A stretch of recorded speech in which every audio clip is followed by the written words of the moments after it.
Uno de los problemas actuales de las naciones es que nos hemos desviado del diseño original de Dios como familia.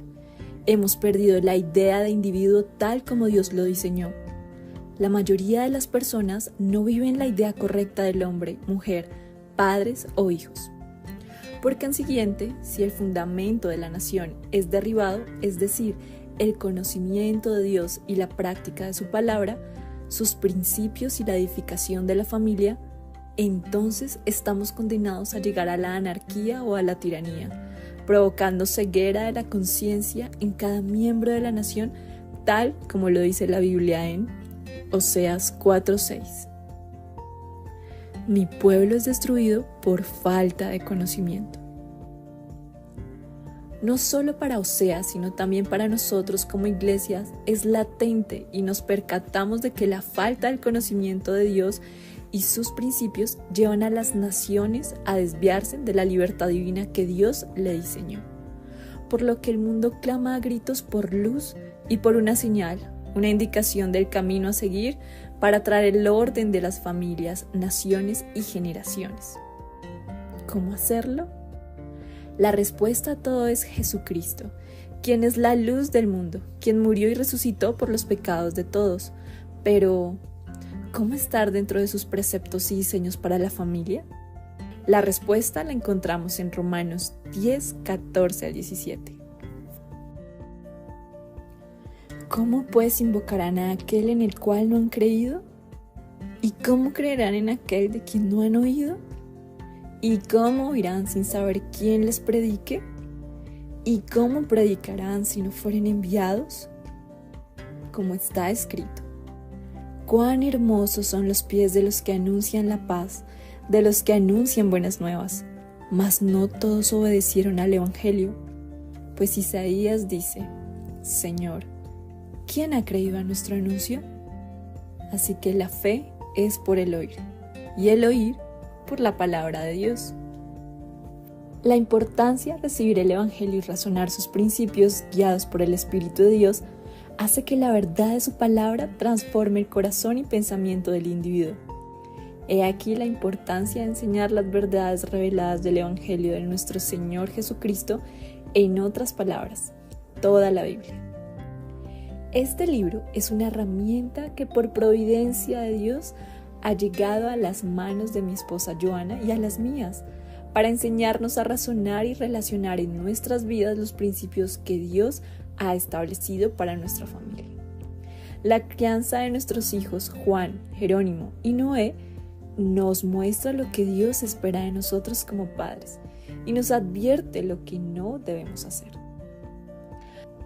A lo largo de los capítulos de este libro, se aprende de forma práctica a cómo aplicar cada principio como individuos en nuestra nación y el transmitirlo a las siguientes generaciones para así entender el diseño que Dios hizo entre el hombre y la mujer dentro del matrimonio y en la familia, el cual es diferente y complementario y es una representación de la comunión de Cristo con su iglesia. Te invitamos a leer este libro, pues enriquecerá tu corazón y el de tu familia. Recuerda razonar y relacionar cada versículo bíblico aquí mencionado junto con los principios que se enseñan. De acuerdo con tu compromiso y disciplina de seguir y desarrollar la guía de estudios, tu cosmovisión no volverá a ser igual.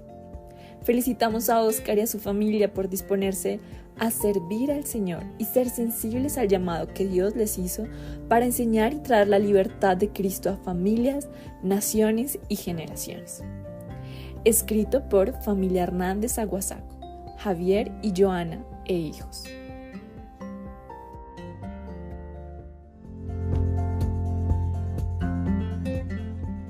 Para reflexionar sobre la autoridad es importante revisar primero el origen de la misma. Por un lado, Romanos capítulo 13, versículo 1, señala que la autoridad es de parte de Dios, procede de Él. Dios es la causa de todo.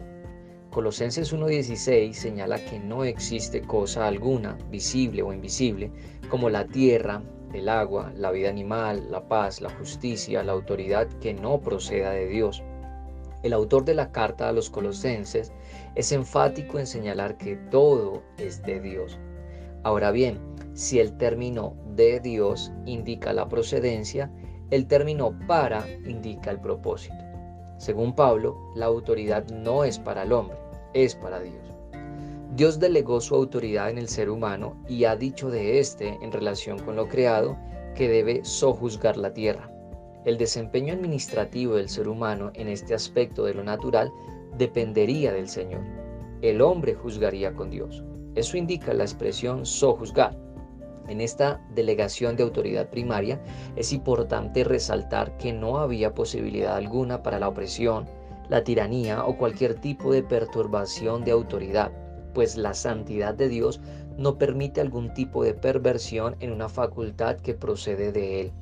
En el Edén, Dios tampoco permitiría que la autoridad ejercida por Adán estuviera viciada por algún tipo de perversión, pues todo lo había creado bueno en gran manera.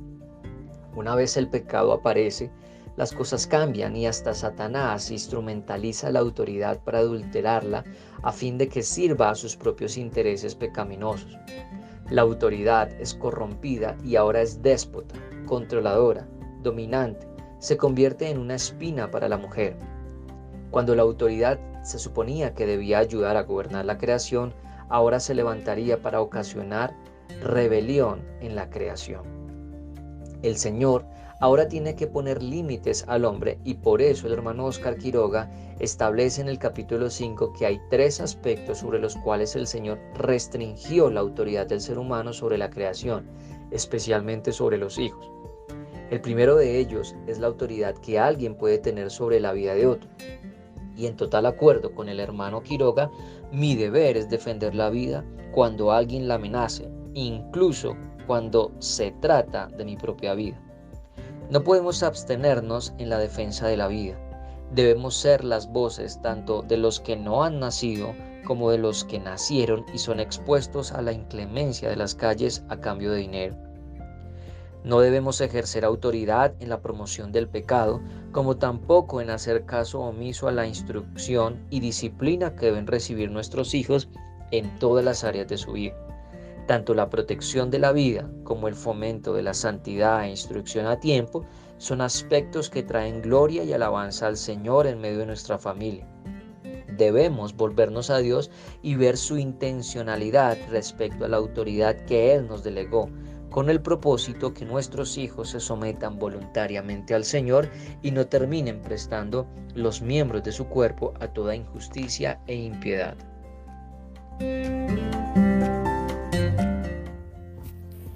Aunque el tema de familia es muy amplio, este libro trata los rudimentos más básicos de lo que Dios espera de nosotros como padres. Pero no por ser los objetivos primarios es que sean simples, por el contrario, son profundos y ello no solo los incluye, sino también a la nación y a las generaciones. Como cristiano se ha estado expuesto a prédicas sobre la familia e incluso hay gran variedad de seminarios donde generalmente hay enseñanzas ya sea desde lo emocional o como una imposición sin posibilidad de entenderlos. En este libro Oscar Quiroga no solo expone la verdad respecto a lo que la familia debe vivir cristianamente, sino que lo hace desde el pensamiento cristiano presentando cada capítulo con la forma de ponerlo en práctica de una manera fácil y alcanzable para los padres.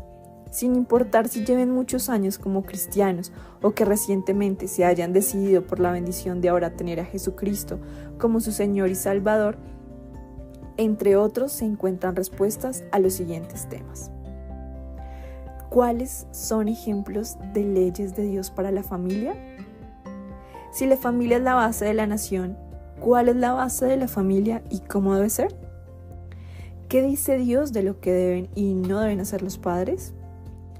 ¿Cómo criar hijos e hijas al mismo tiempo? ¿Cómo elegir una nueva familia? Por evidente que sea el estar en familia, encontrar respuestas de sus principios se hace un desafío muy interesante en la sociedad actual. Aquí se encuentran de manera sencilla y radical. Somos CEPEC, la escuela de padres que educan en el hogar, y queremos contarte que tenemos las matrículas abiertas hasta el próximo 30 de diciembre. puedes escribirnos al número de WhatsApp más 57 304 635 7856 para más información. Recuerda la responsabilidad que tenemos como padres delante de Dios.